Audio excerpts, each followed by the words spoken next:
После 2022 года в Германию приехала самая большая группа мигрантов в истории страны. Не 10 тысяч человек, а более миллиона. Сегодня мы разберемся спокойно и без эмоций. Сколько украинцев сейчас в Германии, кто они и сколько работают, сколько они получают пособия и что будет дальше. Только цифры, но простым человеческим языком. Обязательно ставьте палец вверх, подписывайтесь на канал, пишите комментарии. Погнали! По данным европейской статистики, к началу 2026 года в странах ЕС под временной защитой находятся около 4 миллионов 300 тысяч украинцев. И почти каждый третий из них в Германии. Это примерно 1 миллион 240 тысяч человек. Чтобы понять масштаб, это больше, чем население Кёльна. Это как весь Мюнхен или 2 Лейпцига вместе. То есть в Германии за целых 3 года появился целый крупный город, состоящий только из украинцев. И это не временный поток на пару месяцев. Большинство живет здесь уже годами. Весной в 2022 году Германия сначала принимала людей экстренно в спортзалах, в палатках, в выставочных центрах. Потом, слава богу, систему перестроили, создали распределение по землям, открыли лагеря первичного размещения и начали выдавать временную защиту. Сегодня почти все украинцы в Германии находятся именно по этому параграфу. Он дает право жить, право работать, медицинскую страховку и доступ к соцподдержке. Фактически почти тот же уровень прав, что и у постоянных жителей.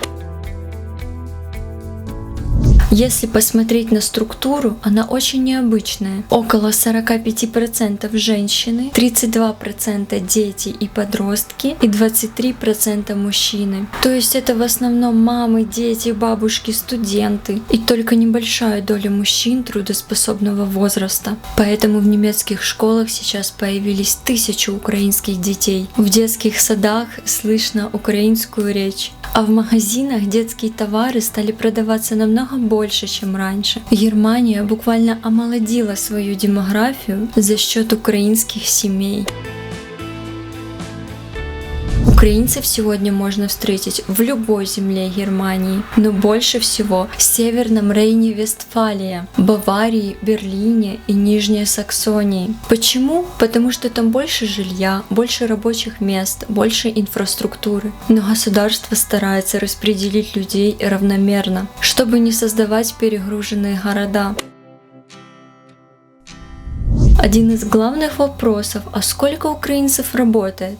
По данным немецкой службы занятости, более 300 тысяч украинцев в Германии уже официально трудоустроены. Это примерно каждый третий взрослый, имеющий право работать. Работают в логистике, в уходе за пожилыми, клининге, строительстве, сервисе и все чаще в офисах. Но остается и другая часть. Тех, кто пока учит язык, сидит с детьми, проходит курсы или имеет проблемы со здоровьем. Да, большая часть украинцев в первые годы получают помощь. Около 690 тысяч украинцев в Германии получают бюргергельд. Это социальное пособие. Это не только взрослые, но и дети, подростки и пожилые. Средний размер помощи для взрослого примерно 500 евро. Для ребенка чуть меньше. Плюс оплачивается жилье и страховка. Поэтому в реальности государство тратит на поддержку украинцев несколько миллиардов евро в год. Для Германии это большая сумма, но страна сознательно пошла на это решение. Десятки тысяч украинцев проходят сейчас немецкие курсы, интеграционные курсы, курсы профессионального обучения. Без языка работы почти нет. С языком шансы резко растут. И уже видно тенденцию: чем дольше человек в Германии, тем больше шанс, что он останется здесь надолго.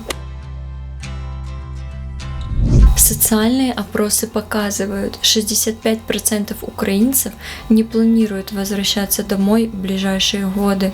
Причины понятные: дети пошли в школу, работа найдена, жизнь стабилизировалась. Это значит, что украинская община в Германии становится постоянной частью общества, а не временным явлением.